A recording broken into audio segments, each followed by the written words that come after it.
नमस्कार, news foundation देख रहे हैं आप। मैं हूं आपके साथ धीरज सिंह। नई दिल्ली स्थित फेडरेशन भवन में 2 दिवसीय पर्यटन विभाग की ओर से कार्यक्रम आयोजित किया गया था। हमारे साथ बात करने के लिए बिहार सरकार में मंत्री नारायण प्रसाद जी हैं। सर, दिल्ली में आप लोगों का कार्यक्रम आयोजित किया गया था। बिहार में पर्यटन को बढ़ावा देने के लिए क्या कुछ मुद्दों को लेकर बातचीत हुई? न्यूज फाउंडेशन को सबसे पहले हम धन्यवाद देते हैं। इन्होंने जो सो हमारे विचार को सुना कल और आज आप ले रहे हैं, तो हम जितने भी हमारे निवेशक हैं या पर्यटक हैं उनसे सभी को हम अपना बिहार प्रदेश पर्यटन मंत्री के नाते सबको हम नमस्कार बोलते हैं। और आपको बताना चाहते हैं कि बिहार में 80 माने आपका संभावनाएं हैं पर्यटन के क्षेत्र में, जिस पर हमने कल पूर्ण रूप से बताया था कि 11 सर्किट है हमारे, जिसमें बौद्ध सर्किट है, गांधी सर्किट है, आपका ये गांधी सर्किट है, आपका रामायण सर्किट है, सिख सर्किट है। ये सारे सर्किटें हैं हमारे यहाँ जो काम अपना चला रहे हैं। सब सर्किट का काम हो रहा है। आप बोध गया से शुरू करिएगा तो वाल्मीकि नगर तक आपके बहुत से ऐतिहासिक चीज़ मिलेंगे। आप जानते हैं कि सत्य और अहिंसा की धरती रही है हमारे बिहार राज्य। वहाँ अच्छे अच्छे ज्ञानी लोग ज्ञान प्राप्त किया है। जैसे बुद्ध जी आए नेपाल से चलकर, तो आपको नंदगढ़ जो लौरिया में पड़ता है, जिला पश्चिमी चंपारण में पड़ता है, वहाँ वो राष्ट्रीय ठाट बाट अपना बदले, वहाँ से वो निकले तो बुद्ध गया तक गए और पौड़ी का पेड़ है वहाँ उनको ज्ञान प्राप्त हुआ। और महावीर जी का भी वैशाली में ज्ञान प्राप्त हुआ। माता सीता के भी जन्मस्थली आपको सीतामढ़ी, जनकपुर के राजा जनक जी थे, उनके द्वारा हल चलाने में उनका मैंने मिला, माता का दर्शन हुआ। रामायण सर्किट है, उसी के माध्यम से हम लोग जो सो प्रसाद सर्किट है, ऐसे करके हम लोग अपना सर्किट से काम को आगे बढ़ा रहे हैं। महात्मा गांधी भी गए हमारे चंपारण में, जहाँ उनको गांधी शब्द मिला। हमारे शुक्ला जी उनको बुला कर ले गए, वहाँ 3 कठिया का आंदोलन भी किए और लास्ट अधिवेशन आपका वृंदावन में चनपटिया के अंदर में उन्होंने किया। ये सब सारी चीज़ें जो हैं वहाँ जीवित हैं। और हम लोग चाहते हैं कि वो जो हजारीबाग धर्मशाला का भी सौंदर्यीकरण हो, जहाँ महात्मा गांधी ठहरे थे, और वहाँ एक सर्किट बने। आपका राज देवड़ी है, राजाओं का देवड़ी है, उसको सुसज्जित करके लाइट एंड साउंड किया जाए। वहाँ शंकर भगवान का बहुत सुंदर विशाल सागर पोखरा में, वहाँ लाइट एंड साउंड बनाया जाए। उसी तरह हम लोग जो सो सरयाम मन है, 8 किलोमीटर के दायरे में उसका जल है और वहाँ बहुत नामी मछली मिलती है। और सरयामन जो है उसका नाम बहुत ज़्यादा है। वहाँ चारों तरफ जामुन का पेड़ है, जिससे पेड़ से जामुन गिरता है। नदी का पानी जो है सो वहाँ पीने के लिए लोग, शहर के लोग भी मंगाते हैं। और वहाँ हम लोग चिड़ियाखाना भी खोलने के लिए तैयारी कर रहे हैं और पर्यटकीय स्थल उसको बनाने के लिए हैं। वहाँ माँ दुर्गा का बहुत बड़ा मंदिर है, जो राजा के समय का बनाया हुआ है, दुर्गा बाग मंदिर, उसको भी सुसज्जित करने के फेर में है। काली बाग मंदिर है, उसको सुसज्जित करने के फेर में है।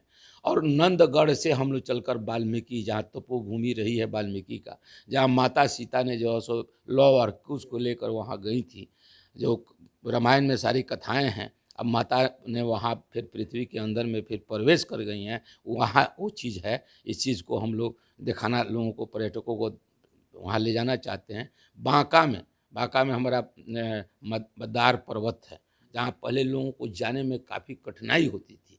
वहाँ पैदल जाने में उन लोगों को 1.5 घंटा 2 घंटा लगता था, जिसमें हम लोग रोपवे का निर्माण कराया है, जो 9 करोड़ 18 लाख का है। हमारे माननीय मुख्यमंत्री 21 तारीख का उसका उद्घाटन भी किए।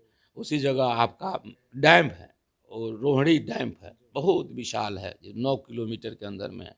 और वहाँ से पहाड़ों से जो बारिश होती है उसका पानी इकट्ठा होता है, छोटी छोटी नदियों का पानी उसमें आता है, जिससे हम डैम के माध्यम से कुछ सिंचाई का भी काम करते हैं। और उसमें जो है हमारा मोटर बोट है, आप देखिएगा तो मेरे पास सीन भी है, वो हमारे माननीय मुख्यमंत्री का। यदि डालना चाहिएगा तो उसमें दिखाइएगा, डालिएगा।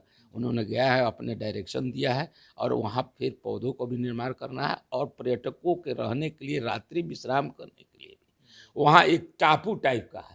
उस टापू पर हम लोग बनाने के लिए कुछ कॉटेज वहाँ निर्माण कराएंगे, ताकि कोई भी पर्यटक जाए तो उसकी सुंदरता को मैंने बढ़िया से देखे और पिकनिक के तौर पर अपना इस्तेमाल करें। इस तरह करके हम लोग जो सो बांका को भी पर्यटकीय स्थल, गया को भी बनाना चाहते हैं। राजगीर में हमारा फर्स्ट रोपवे है, आपका बौद्धिस्ट मंदिर भी है, और वहाँ जंगलों में बहुत बड़ा एक शीशे का बनाया गया है जिसमें आप चढ़ कर ऊपर से प्राकृतिक लुत्फ भी लीजिएगा।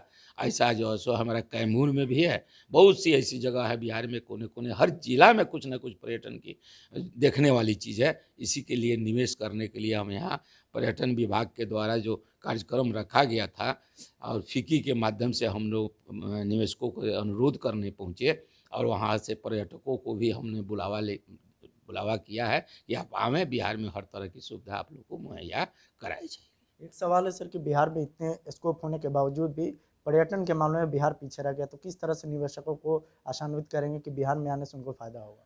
देखिए, 2 सालों तक कोरोना का प्रकोप पूरे विश्व में रहा, जिसके वजह से पर्यटन कुछ धीमा पड़ गया पूरे विश्व में। एक मेरे अपने देश अपने राज्य की बात नहीं है। और आज हम लोग कोरोना में विजय पा लिए हैं। आज बहुत कम 8 या 9 डेली मिल रहे हैं पॉजिटिव। उम्मीद है कि वैक्सीनेशन और जांच जो प्रक्रिया चल रही है उससे इसका भी समापन हो जाएगा। तो उम्मीद जगी है कि अब हमारे राज्य में पर्यटक भी आएंगे, और इसको विकास करने के लिए हम लोग अपने स्तर से हर तरह का बजट का उपयोग कर रहे हैं। हर जगह होटलों को रिमॉडलिंग कर रहे हैं, आवागमन के लिए साधन दे रहे हैं, सुरक्षा दे रहे हैं।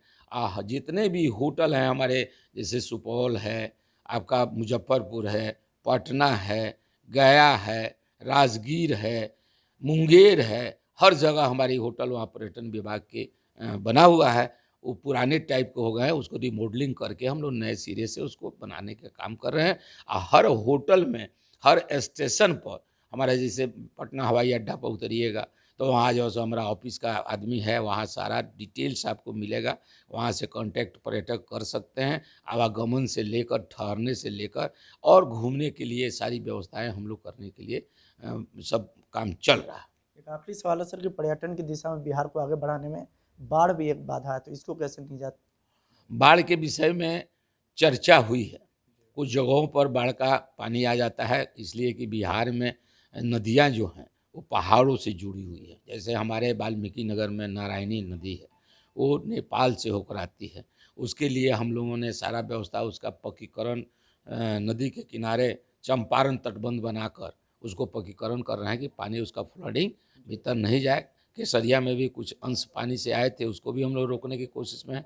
आज जल संसाधन मंत्री ने कहा है कि सभी नदियों को एक से एक जोड़ा जाए ताकि उनका पानी भी एक जगह गोटा हो, और एक गंगा में पानी जो आती है वो गंगा में चला जाए, जो समुद्र के रास्ते चली जाएगी। बहुत बहुत शुक्रिया। ये थे नारायण प्रसाद जी। दिल्ली से न्यूज़ फाउंडेशन के लिए मैं धीरज सिंह।